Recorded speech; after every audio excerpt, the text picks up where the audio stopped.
What's good, YouTube? This is Rob. I'm back here to give you my review of the OnePlus 6 and why it's one of my favorite phones of 2018.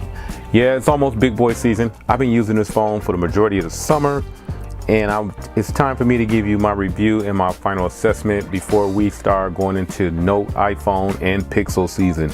Oh yeah, but let's not forget the OnePlus 6T will be coming out punching with a, I think, October release on T-Mobile. Yeah, OnePlus got a carrier deal with T-Mobile, and you can still buy the OnePlus 6T from their website. I probably will be picking up the 6T. It should have some slight display changes, design changes that should be coming, and it will be a pretty cool pickup. But the only problem is it will be carrying the same processor. I don't know how much you can get out of this A45, but if anybody can get more out of this A45, it is OnePlus. Now, before I get started with review, let's go with some pros and cons of the OnePlus 6. First off, it does have the A45. It does have a 630 Adreno processor, which is excellent for gaming. For all the gamers out there, this phone does come with a nice cool gaming mode where you won't be disturbed, so that's a cool feature.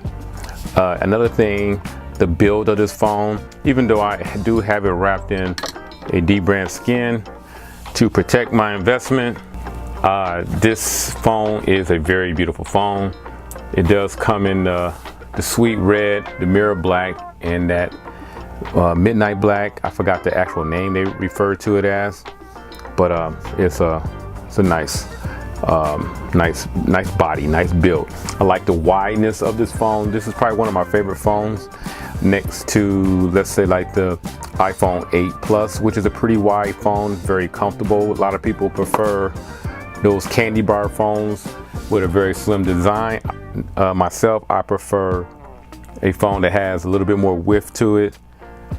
The S9 Plus in general, to me, build is somewhat narrow, and sometimes the edges of the S9 Plus, you know, you tend to get a lot of palm reading, a lot of ghost touches, and you don't get that problem with the OnePlus 6.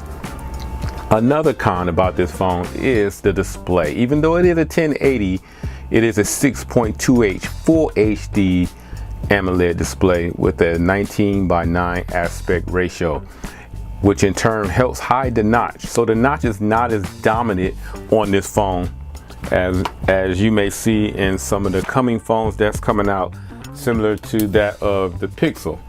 The new Pixel phone notch is a no-no. It does use the notch in it, but it doesn't really dominate the display. You still get a lot of great information across the top. This phone is running Android 8.0, probably 8.1. It did receive an update. What was included in the update, there was some optimization done for network connections. There was stability optimization that was corrected with some of your Wi-Fi connections. It did fix a screen issue, where flickering issue they had in daylight, where you have like a little flickering of the display when you're under the sunlight. And another cool little thing, you know, whereas if you're the kind of person who put in a PIN number and you have to hit the check button, well, now you don't have to hit the check button no more. You can just put in your PIN, boom, the phone opens, takes away one less step. Let's get to the next pro that I like about this phone. Like I mentioned a little earlier, updates, constant updates for the tech heads out there. A lot of regular people who really don't care too much about those type of things. Well, you're just going to be rocking a fast phone with a great build. Now, let's go to the cons. No wireless charging. Even though it does have dash charge is amazing. You know, you can get this phone charged pretty fast, almost 100% in somewhere between 30 to 45 minutes. That is unheard of on the market. I know there are phones that have fast charging, but nothing beats dash charging. My next con, no water resistance, nothing. Now, The talk is that this phone does have some type of water resistance, but OnePlus never paid for the certification. So, but at the same time, do not go dumping your phone in the water, even though you probably may have seen YouTube videos of people doing that. I would not recommend that. It will probably cause you a problem. And the next thing is, where's the stereo sound? You know what I'm saying? This phone should at least give you some type of hi-fi DAC. I wish it did, but it doesn't. OnePlus, you know, its audio is somewhat annoying. I mean, it's all right. I mean, I've heard worse, but I wish they could have gave us some type of DAC on board. And also, no low light selfies. This front-facing camera is decent, adequate, does a pretty good job, but if you try to do low light selfies, it won't come out too nice. But it does take pretty decent portrait pictures right now, so you know the software does all the processing of the background of those front portrait pictures, and it's pretty good. There's phones that do it better, namely the iPhone 10 and the Samsung, any Samsung phone. The main camera is a 16 megapixel. It does have a 1.7 aperture.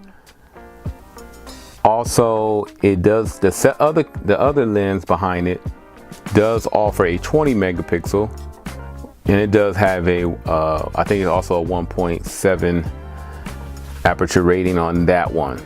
It does have the dual flash HDR panorama. You can shoot video in 4K at 30 and 60 frames per second. 1080, it does 30, 60, and does have slow-mo at 240 frames per second, and that shoots in 1080, and you can get even slower at 480 frames per second, but that shoot in 720p. Again, it does have optical image stabilization, so it does not jitter as much. If you've seen this video and you never own a OnePlus 6, if you wait about a month, you can get your hands on one for pretty much around the price of $550.